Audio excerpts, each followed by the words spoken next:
जैन विद्यार्थी मित्रांनो, आणखीन एका घटकाचे ग्राउंडचे वेळापत्रक आलेले आहे आणि हा घटक आहे नवी मुंबई पोलीस आयुक्तालय. इथे जागेची संख्या जास्त आहे आणि इथला टोटल फॉर्म किती आले ते सुद्धा आपल्याला इथे माहिती पडणार आहे. बघा, चालकला इथे रिक्त जागा आहेत 82 आणि शिपायासाठी 445 आहे. ठीक आहे.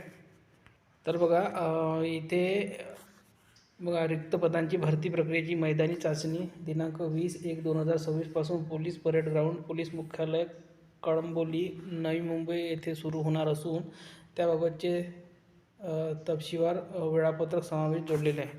म्हणजे इथलं ग्राउंड 20 तारखेपासून होणार आहे. आता बघूया एका दिवशी किती विद्यार्थी पूर्ण आलेले आहे.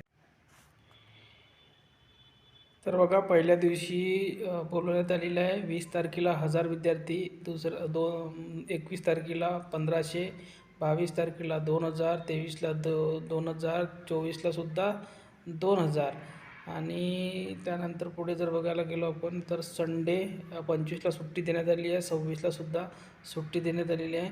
त्यानंतर 27ला ग्राउंड होईल, 2500, 28ला 2069 विद्यार्थी पूर्ण आलेले आहे.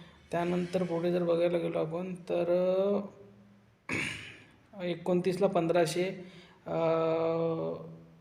30ला 1676 विद्यार्थी बोलवण्यात आले. त्यानंतर आहे 31ला 1500 विद्यार्थी बोलवण्यात आलेले आहे.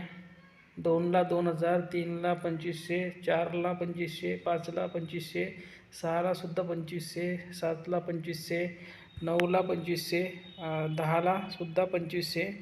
त्यानंतर बघा, 11 तारखेला 2500, 12 तारखेला सुद्धा 2500, 13ला 2778, 14ला 2500, 15ला सुट्टी देण्यात आलेली आहे आणि 16ला 2937. म्हणजे बघा, महिलांचे फॉर्म किती कमी आलेले आहे. इथे फक्त 2च दिवस महिलांचं ग्राउंड सुरू राहणार आहे. म्हणजे जर बघायला गेलो तर इथे जवळपास 5400 फॉर्म फक्त महिलांचे आहे पोलीस कॉन्स्टेबल ड्रायव्हरसाठी. म्हणजे नवी मुंबईला पहिले ग्राउंड शिपायाचं होणार आहे.